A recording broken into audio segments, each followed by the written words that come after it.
Welcome into the SharpSports YouTube podcast, little late night edition. My name is Andrew Sharp.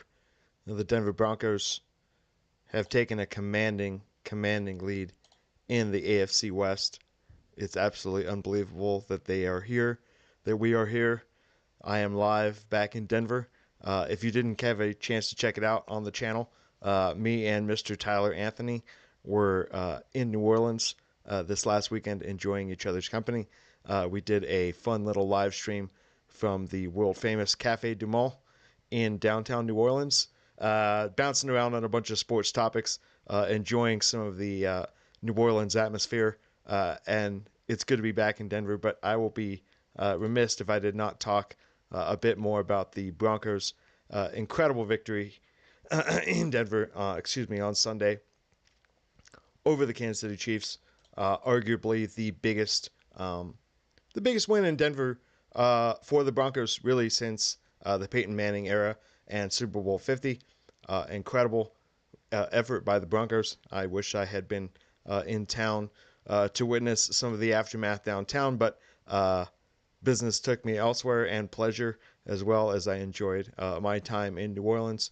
But it's time to talk Broncos right now. I might get back to that in a bit. Broncos have now a stranglehold, not only on the AFC West, but the AFC as a whole, a place that I honestly did not think that they were capable of this year, not in terms of leading the conference, as the Broncos are really in the driver's seat right now for the number one seed in the AFC. And if you're a number one seed in either conference in any year, you can win a Super Bowl. There's no question about that. So Broncos are now 9-2 on the year. They have not lost, and I was trying to look at the exact date because I wanted to make sure I got this right. The Broncos have not lost a game since they lost a bit of a heartbreaker game, 23-20, to the Los Angeles Chargers, and that game was literally played September 21st. We are now November 18th. The Broncos have not lost a game in essentially almost 3 months. 2.5 months, but absolutely incredible effort by the Broncos. To take down the champs, you got to beat the champs. And they proved that they could do that in Denver against a team that has, quite frankly, defined the NFL for basically the last half decade or more. The Chiefs have won 9 straight division titles. They have played in 5 Super Bowls. They have won 3. It's absolutely incredible what they have done, but the Denver Broncos era is here. It is amazing. It's very exciting time in Denver sports right now. First half of the game, to get more specific, really was a defensive battle. Broncos defense showed up to play. Kansas City defense showed up to play. Basically a punting competition with some field goals in the first half. Nothing, in my opinion, to really write home about. But really, as the game started, essentially the real game started in the third quarter as I look through some of my notes. But really, 6-6 defensive draw and a brawl. And 3rd and 14, Chiefs are driving, and you're thinking, oh, here we go. Chiefs are going to kind of take control of the game after a defensive first half and a key pick by Jaquan McMillan. Absolutely incredible effort on his part. 3rd and 14. Got to have it play with the Kansas City Chiefs. Broncos get a turnover, and that really started to sort of help the Broncos unlock more of what they were doing throughout the game. And that really helped Bo Nix, in my opinion, kind of settle in, realize the defense was still going to be there to make plays, halftime adjustments, and the Broncos managed to go down and go ahead and take the lead with a Jaleel McLaughlin touchdown, power run. I think I tweeted about that as he scored. It was power football. Right at the goal line, basically looked like a big rugby play, almost reminiscent of the Eagles' tush push. And Broncos basically were all up in the Chiefs' grill on the offensive side and really pushed them around on that play and started really the competitive part of this game for the Denver Broncos. Happy for Jaleel McLaughlin. Sad that J.K. Dobbins is lost for the year. J.K. Dobbins has been a tremendous part of the Broncos' success this season. But unfortunately for J.K., his story remains the same, which is that he cannot stay healthy. He cannot produce at a level for a sustained period of time. He has never finished an NFL season in his young career, and it's really sad. It's really unfortunate, but it is part of the game, is being available. And the Broncos had players that were available and stepped up. And R.J. Harvey also contributed 11 carries, only 30 yards, but R.J. Harvey really is kind of doing a little bit of everything. Some catches out of the backfield, some running, some hard running. But Julian McLaughlin, be ready.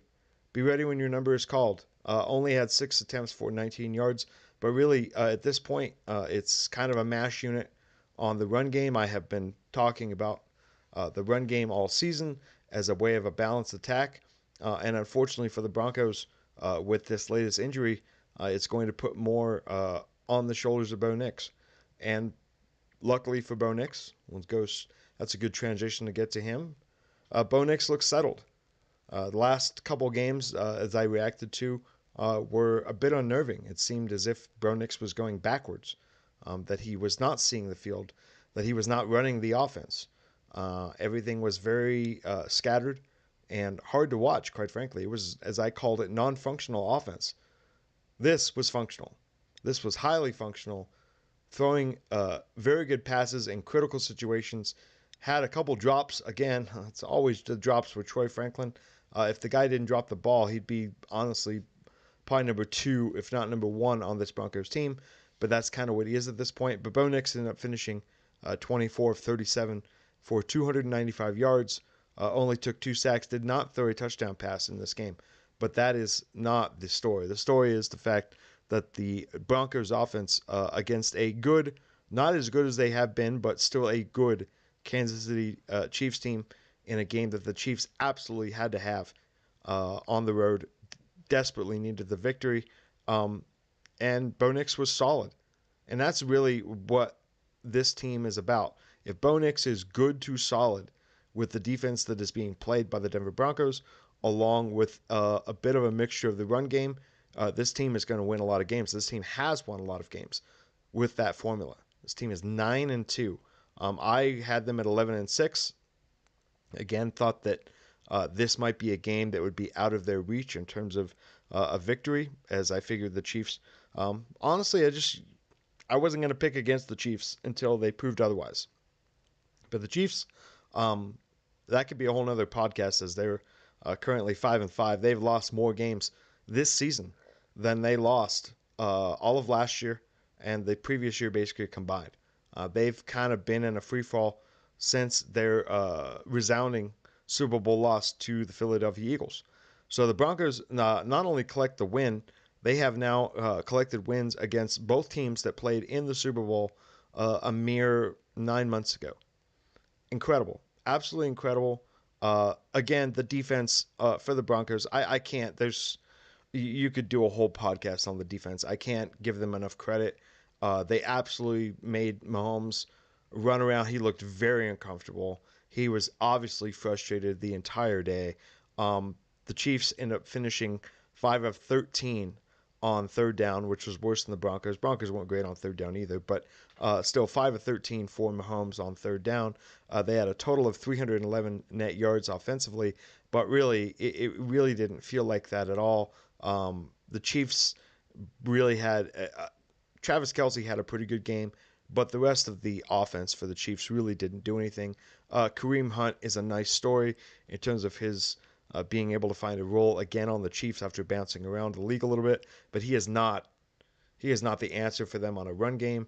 They really could have used Isaiah Pacheco in this game to run the ball against the Broncos' stellar pass defense and try to run the ball at the Broncos. But the Chiefs are definitely in trouble.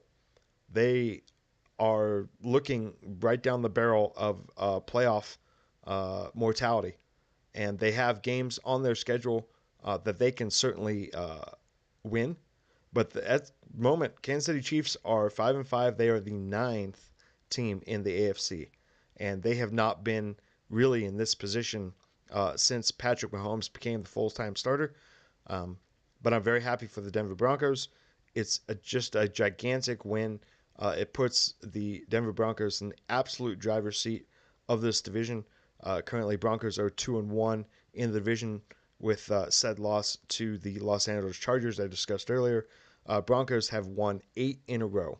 I wanted to look back on that. I couldn't remember when exactly it was that the Denver Broncos last won 8 games, and it goes all the way back to the Peyton Manning era, in which the last time the Broncos actually had a winning streak of this magnitude. Not since Peyton Manning, when the Broncos won 11 in a row that year, and unfortunately did not make the Super Bowl, but had a dominant team, a number one seed, and could have easily made the Super Bowl if not for some unfortunate events against the Baltimore Ravens. So, Broncos, unbelievable year. I mean, it's so. I say this as a long living in Denver now for 25 years. Denver's just more fun when the Broncos are good. Denver's really fun when the Broncos are dominant, quite frankly. And yes, they've had a few up and down games. They've had some rough patches in the last month. There's no doubt about that. But again, this is a team that has really put it together when it has mattered the most. They have beaten quality teams, the Eagles and the Chiefs being the principal opponents that they have beaten. And the other thing about the Denver Broncos this year that I am absolutely loving is they are getting contributions from this rookie class. Jahdae Barron has managed to find himself a role in this incredibly stacked defense. RJ Harvey, although certainly not as quite as explosive occasionally as I would like, RJ Harvey is really playing exceptionally well for this team, and they're going to need him even more now with J.K. Dobbins being placed on IR. Pat Bryant had a very solid game, is emerging as a quality number 2 or number 3 receiver on this offense. And some of the other guys, Savion Jones and Q Robinson, granted are not playing as many snaps, but they are contributing. So the Broncos are getting contributions, I should say, from this rookie class. This rookie class is not just hanging around hoping for some playing time. They are making plays when it matters for this Denver Bronco team. It's absolutely incredible. As the Broncos, I want to get back into the game a little bit, were just kept driving, kept believing.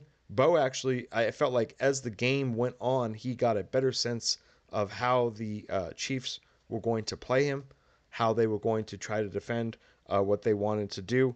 And really, the last drive, I really want to talk about that, but basically started out pretty good, end up with, after the Lutz 54-yard field goal, Broncos 19, Chiefs 19, 5 minutes left. Jaquan McMillan has the huge corner blitz sack on Patrick Mahomes. Mahomes tried to call for a penalty. It was no penalty. Broncos get the ball back. Offense, I should say, looking pretty good. 3rd and 15. Huge 3rd and down 15. Huge pass to Courtland Sutton. Bo stepped up in the pocket. He did not look rattled. He did not look frazzled. He played within the structure of the offense. Converted a huge 3rd down for a 1st down. Another 3rd down play a couple plays later, 3rd and 6 to Courtland Sutton. And a huge pass later on to Troy Franklin to set up the game-winning field goal from Will Lutz. Absolutely incredible moment for Denver. Denver Broncos end up with 5 field goals, 1 touchdown, and get the victory over the Kansas City Chiefs. Absolutely incredible effort just from really everybody on the team. It's a team effort, but the offense, again, I was really just hoping that the offense against this Chiefs team, who honestly, this Chiefs defense is better than some of the defenses that the Broncos struggled with earlier this year, just be functional. Move the chains, move the sticks. Don't have to be flashy. Settle the bow down in the pocket. Run the ball a little bit, although granted the run game is definitely a bit of a problem at this point with the injuries.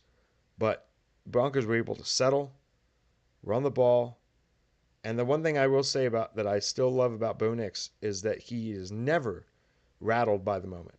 And that's something that is, quite frankly, it's hard to coach.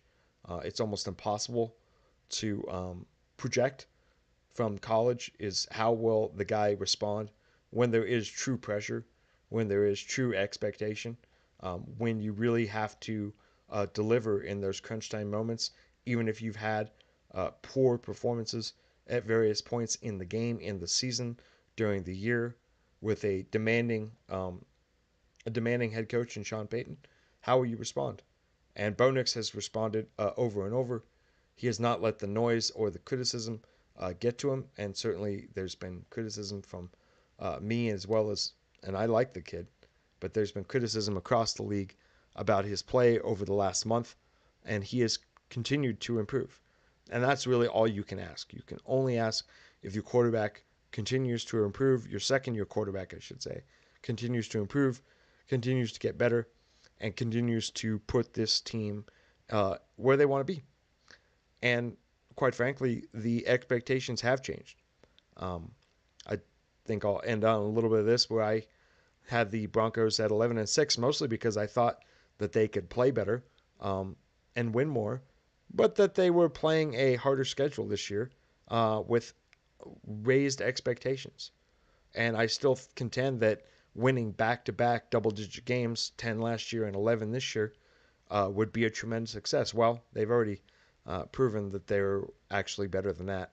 Now sitting at 9-2, heading into their bye week, in control of the AFC, not just the division, but the entire conference, and quite frankly, are a contender for a Super Bowl berth, which would be for any quarterback to make a Super Bowl is a tremendous accomplishment. To do it in your second year in the league puts you in some very, very rare air in NFL history. So, without getting ahead of ourselves, the Broncos are in great shape heading into the bye week. Full control of the division, control of the conference. Overall, just very, very impressive win. The Kansas City Chiefs may not be having a good year this year, may be having a Super Bowl hangover, but they have been the gold standard of the league since Patrick Mahomes started, and the fact that the Denver Broncos were able to come away with a victory at home is absolutely tremendous. Much needed rest. I'm sure some of the Broncos players are probably out of town, maybe in a little trip to Mexico or wherever they go for their bye week. And at this point, much deserved. Take a week off, buddy. It's okay. That goes for the entire team. Continue to once you come back, be ready to grind as they head out to Washington to play the Washington Commanders, the last of the NFC East part of their schedule. But the Broncos are in full command. I believe that they will not take anything for granted and continue down this really, quite frankly, a magical season so far for the Denver Broncos. Decided to go live tonight, rearranging some things here in the studio, and a little easier to go live. Certainly coming off a vacation as well. Easier to go live. I'm a little late, but that's okay. Broncos victory. This victory is going to be remembered for quite a while in Denver lore, especially as this team continues to progress. Anyways, little live stream tonight. Once again, my name is Andrew Sharp, SharpSports YouTube podcast. If you didn't check it out, me and Tyler chopping it up in the Big Easy a few days ago. I would greatly appreciate it. And I'll be back probably sometime either later this week or early next week with the bye week pod. We're going to break down some of the long-term projections for the Broncos, where they stand against the rest of the NFL. As the NFL will, of course, continue to play games on Sunday, and we'll have an even better picture of where the Broncos stand for the 2025 NFL playoffs, which I'll tell you what, it's going to be fun. It's going to be a lot of fun talking about Broncos playoff matches and projections coming up for this season. Anyway, thanks a lot for joining me, and I'll see you next time. Thanks a lot.